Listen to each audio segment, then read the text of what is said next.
Hi there, this is Astrologer DK Brainerd here with your exclusive astrological forecast for the month of November 2010, brought to you by EmpowerRadio.com, empowering you. The big news as we enter the month of November is that for the first time in about a month and a half, we don't have Mars in Scorpio. Now, Mars is the planet of energy, aggression, willpower, ego drives, and Mars is in his sign of Scorpio. Mars has two signs, Aries and Scorpio. Mars in his sign of Scorpio is very strong, and as a society we don't tend to deal that well with that Mars anger, aggression energy. We also don't tend to deal that well with Scorpio energy. Scorpio is the inner search, the willingness to go deep into the depths of the psyche and explore all the darkness and dirt and taboo places in the soul.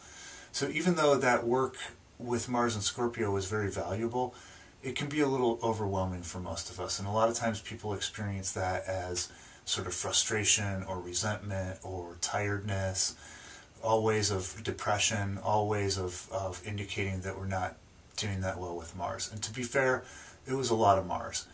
Mars is in Sagittarius throughout the month of November. Sagittarius is an outgoing, optimistic, creative fire sign, and I think we're going to like that energy a lot better. Now, the downside of Mars in Sagittarius is that Sagittarius is very concerned with the truth, and Sagittarius can veer into fundamentalism at times.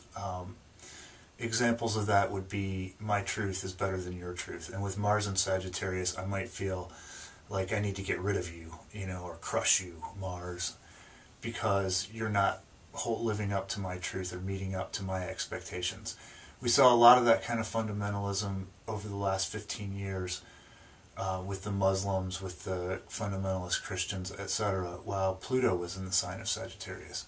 But for the most part, I think we're really going to like this energy. The start of the month starts off a little bit slow. We have a new moon in Scorpio at the end of the first week of November, and the energy sort of always cycles down toward a new moon, and again we have the sun, the moon, and Mercury all in Sagittarius in that first week, sort of emphasizing that inner search quality of Scorpio. But after that new moon, we start to see the energy pick up. By the middle of the month, we have the sun making a trine to Jupiter and Uranus. Sun trine Jupiter and Sun trine Uranus is a very sort of explosive, joyful, positive energy signature. And then on the 22nd, the sun goes into Sagittarius, even lifting the energy further. And that sets us up for my favorite holiday of the year, Thanksgiving. I love Thanksgiving. There's no family pressure. You don't have to buy things for people or people feeling all stressed because they're trying to get you the right gift. It's just a time when we can get together and be thankful for all the good things that we have in our life. And this would be a good month to remember, especially as we get deeper into the month, that we do have an awful lot to be thankful for. 2010 has been one of the more up and down, intense years in recent astrological history, and we might argue world history. And here we all are, we have enough to eat, we are enjoying a lot of the blessings that we have in this time. So remember that one of the best ways to bring more blessings into your life is to be thankful for the things that we already have. I hope you found this useful and enjoyable. Until next month, come and visit me at wordsforthepeople.com, and this is Astrologer DK Brainerd saying, may you go with the stars.